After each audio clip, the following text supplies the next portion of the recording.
नमस्कार, SB news के सभी दर्शकों का बहुत बहुत स्वागत है। मैं साक्षी निर्माण। आइए शुरुआत करते हैं आज की कुछ खास खबरों से।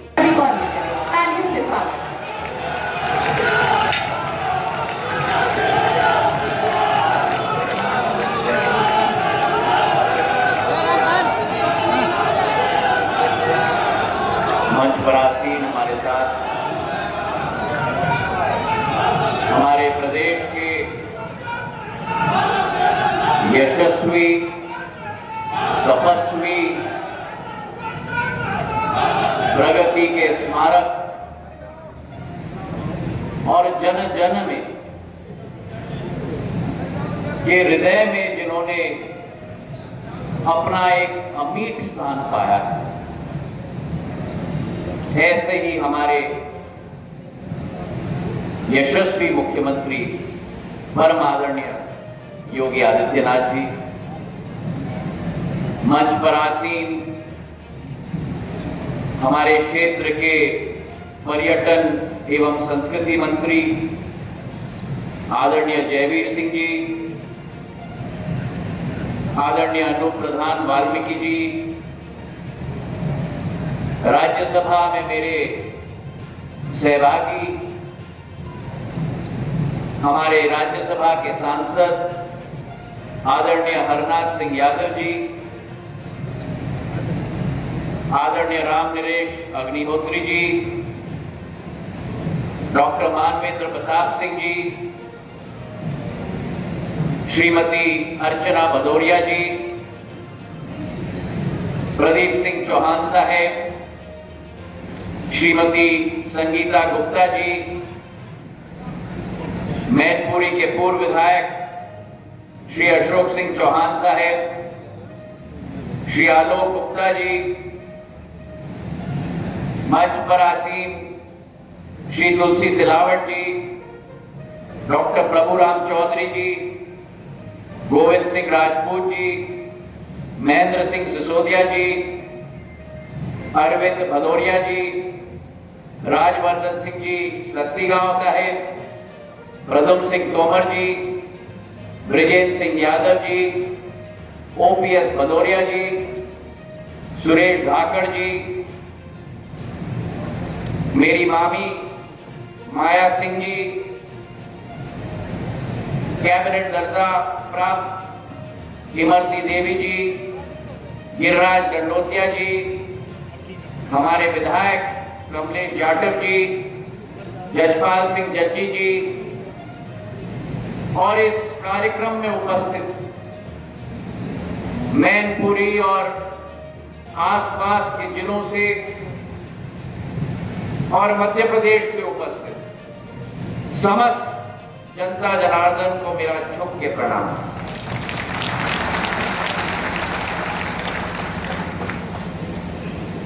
आज मैं बहुत भाव विभोर,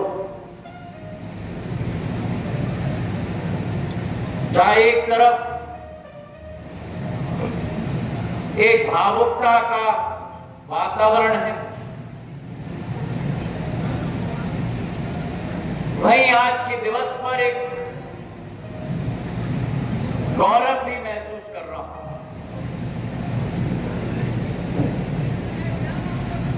आज मैनपुरी में उपस्थित होकर मेरा दिल और मेरा मन इतिहास के पन्नों पर रेखांकित होता है।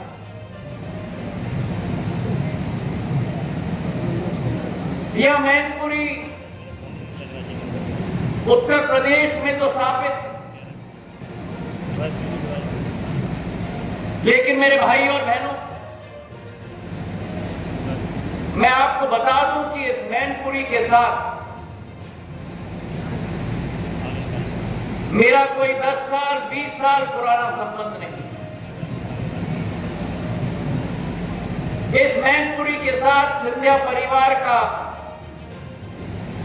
250 वर्ष पुराना संबंध रहा।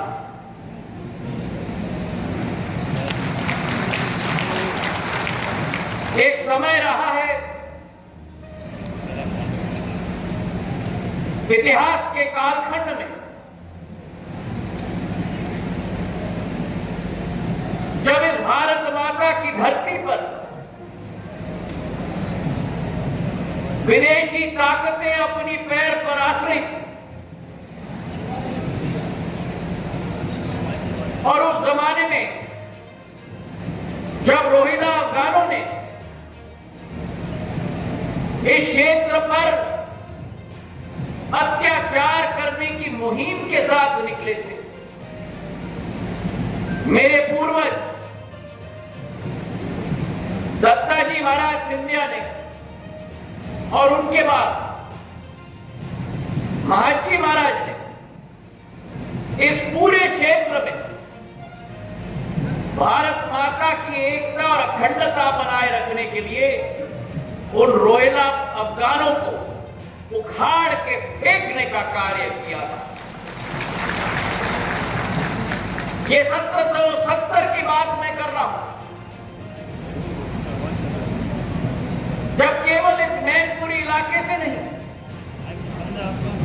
लेकिन ईटा, इटावा, मीरठ और बदायूं तक, नजीबाबाद तक उन रोहिंग्या अफगानों को उखाड़ के फेंकने का काम सिंधिया परिवार के पूर्वजों ने इस माटी पर किया और इसलिए इस माटी के साथ संबंध सिंधिया परिवार के दो माधवों के साथ रहा। एक माधव महाजी सिंधिया के रूप में जिन्होंने क्षेत्र को स्वतंत्र किया और दूसरे माधव मेरे पूज्य पिताजी के रूप में जिन्होंने अपनी जीवन की आखिरी सांस इस मैनपुरी की माटी में दी। आज मैं भाव विभोर हूं और दिल के गहराइयों से मैं परम आदरणीय योगी आदित्यनाथ जी को धन्यवाद अर्पित करना चाहता हूं, कृतज्ञ। उन्होंने अपने व्यस्तम कार्यक्रम में से समय निकाला इस कार्यक्रम के लिए, मैं जीवन भर आपका कृतज्ञ रहूंगा। प्रधानमंत्री जी और योगी जी के नेतृत्व में इस उत्तर प्रदेश को विकास की और प्रगति के रास्ते पर लाने का कार्य किया गया।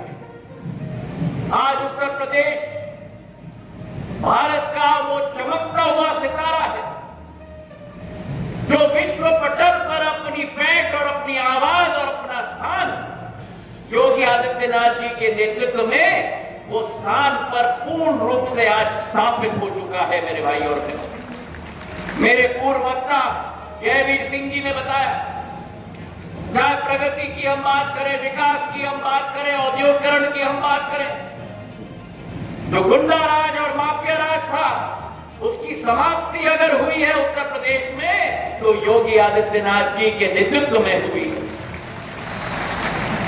और आज इस मंच से मैं योगी आदित्यनाथ जी को भी उनके परिवार और धार्मिक घर और सिंधिया परिवार के बीच में जो पुराने संबंध रहे उसका भी मैं उल्लेख करना चाहता हूं। इस क्षेत्र की धार्मिक नाथ परंपरा के महान संत पूज्य नरहरि नाथ ने ही मेरे पूर्वज महाजी महाराज को श्रीनाथ की उपाधि दी थी। तो आज सिंधिया परिवार आपके और आपके धाम का भी कृतज्ञ रहेगा। और जहां वो एक रिश्ता 200-250 वर्ष पुराना है,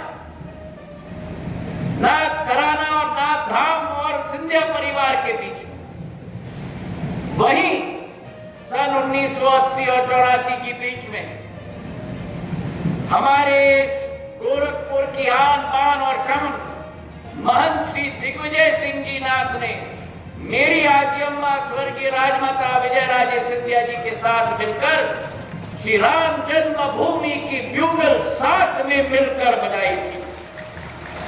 और आज 35-40 साल बाद अगर वो संयुक्त सपना हमारे महंत दिग्विजय सिंह जी नाथ का, मेरी दादी आजी अम्मा राजमाता विजय राजे सिंधिया जी का अगर साकार हो रहा है, तो प्रधानमंत्री नरेंद्र मोदी जी और योगी आदित्यनाथ जी के नेतृत्व में आज हमारी राम जन्मभूमि की मंदिर का पूर्ण तैयारी और समर्पण भाव के साथ पूर्ण कार्य हो रहा है। आज के दिवस पर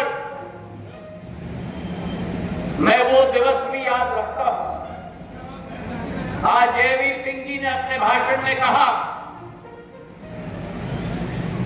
कि रात भर कल आंधी आई, रात भर कल कड़क बिजली बरसी, रात भर ये मैदान कीचड़ और दलदल में परिवर्तित हुआ। यही वातावरण जयवीर सिंह जी 30 सितंबर का वो काला दिन में भी था। लेकिन फर्क केवल ये था, जहां आज हम सूर्य के प्रकाश के नीचे ये कार्यक्रम आयोजित कर रहे हैं, करीब करीब ठीक इसी समय जहां धरती पर सूर्य के किरण गिरने चाहिए, ऐसा वातावरण उस समय में 12 और 1 बजे दोपहर के बीच में ऐसा वातावरण रहा कि जैसे 12 बजे रात का समय हुआ। और उस दिवस पर जब ये घटना घटी, मैं आज तक नहीं भूल सकता। उस समय में प्रदेश के मुख्यमंत्री परम आदरणीय राजनाथ सिंह जी थे। मैं मुंबई में था। मुंबई से मैं दिल्ली प्रस्थान कर रहा था और उसी समय पैदल चलकर राजनाथ सिंह जी उस स्थान पर पहुंचे। रात भर पुलिस के थाने में बैठकर उन्होंने पूरी व्यवस्था जमाई। मैं आज तक उनका कृतज्ञ हूं और जिंदगी की आखिरी सांस तक उनका कृतज्ञ रहूंगा। जहां प्रदेश में उन्होंने संभाला, वहीं राष्ट्र स्तर पर परम आदरणीय अटल बिहारी वाजपेयी जी की सरकार थी, वे प्रधानमंत्री थे। और जो अटल बिहारी वाजपेयी जी ने, जिनका सिंधिया परिवार के साथ बहुत पुराना संबंध है, जो ढाढ़स उन्होंने मुझे दिया, जो साथ में आकर मेरे साथ खड़े रहे, वो क्षण मैं कभी भूल नहीं पाऊंगा। और यही बात का प्रतीक है मेरे भाइयों और बहनों कि राजनीति सोच अलग हो सकते हैं, राजनीतिक विचारधारा अलग हो सकती है, लेकिन अंत में आपसी सम्मान और रिश्ते के ऊपर कोई और बात इस पृथ्वी पर नहीं हो सकता। आज मैं दोनों का कृतज्ञ हूं। और जहां तक मेरे पूज्य पिताजी की बात, उनके जीवन का लक्ष्य, उनकी विचारधारा, उनकी सोच सदैव साधारण और स्पष्ट थी। वे कभी कभी मुझे कहते थे, और उस समय में मुझे समझ नहीं आता था, वे सदैव कहते थे मुझे कि ये याद रखना कि जीवन में राजनीति कभी भी हमारा मकसद नहीं होनी चाहिए।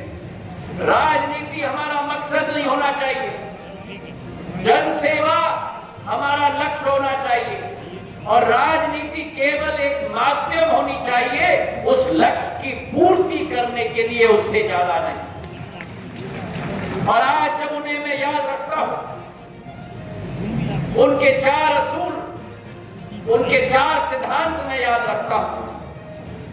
पहली बात कि उन्हें जीवन में कोई भी जो जिम्मेदारी दी जाती थी, वे 100% के साथ नहीं, लेकिन 200% के साथ निभाते थे।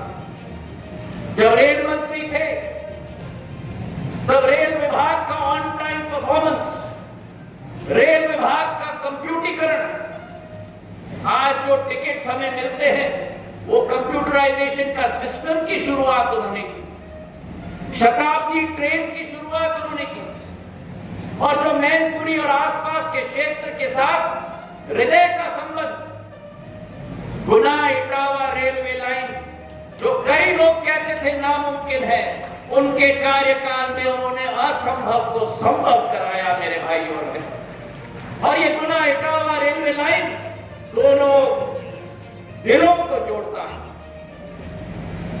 जब वे मानव संसाधन के मंत्री थे, मध्याह्न भोजन की शुरुआत की ताकि हमारे बालक और बालिकाएं स्कूल में पढ़ने में रुचि रख पाए। और जब वे नागर विमानन मंत्री थे, जो प्रधानमंत्री जी के आशीर्वाद से जो प्रभार मुझे दिया गया, तो ओपन स्काईज पॉलिसी की शुरुआत उन्होंने अपने समय में की। ये पहला उनका सिद्धांत। उनका दूसरा सिद्धांत जो वे सदैव अपने हृदय के करीब रखते थे, और वो था कि उनकी बेदाग छवि, वे बेदाग छवि उनकी कवच थी।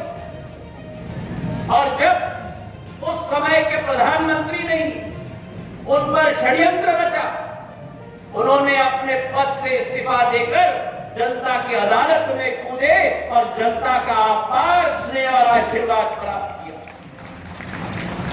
उनका तीसरा सिद्धांत कि जिंदगी में मनुष्य को सदैव अपने रिश्ते निभाने हैं तो सत्यता से हम लोग निभाएं, कभी किसी के विरुद्ध द्वेष भावना न रखा जाए, कभी भी किसी को काटने का कार्य न किया जाए। जो संभव हो वो कहो सो संभव है, जो संभव नहीं है न सब असंभव है, वो स्पष्टता और सत्यता अपने एक एक परिवार के सदस्य जो क्षेत्र के लोग थे उनके साथ उन्होंने सदैव निभाया। और उनका आखिरी सिद्धांत जिंदगी का, वे सदैव इसे पालन करते थे कि जियो तो लोगों के लिए जियो, उनके विकास के लिए जियो, उनकी प्रगति के लिए जियो और उनके खुशी के लिए जियो। तो आज के इस अवसर पर मैं योगी आदित्यनाथ जी का कृतज्ञ हूं कि आज उनके मूर्ति के अनावरण के दिवस पर वे यहाँ उपस्थित रहे।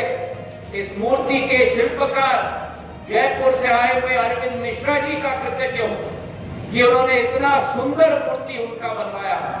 और अंत में मैं इतना ही कहना चाहता हूं, एक लाइन में अपना वक्तव्य मैं समाप्त करूंगा। शरीर की मौत कोई मौत नहीं होती, शरीर मिट जाने से इंसान मिट नहीं जाता, शरीर मिट जाने से इंसान मिट नहीं जाता, शरीर की मौत से कोई मौत नहीं होती, शरीर मिट जाने से कोई इंसान नहीं मिट जाता, शरीर मिट जाते हैं और आत्मा सदैव अमर रहती है। बहुत बहुत धन्यवाद। जय हिंद, जय भारत। फिलहाल की खबरों में इतना ही। आप देखते रहिए ASB न्यूज।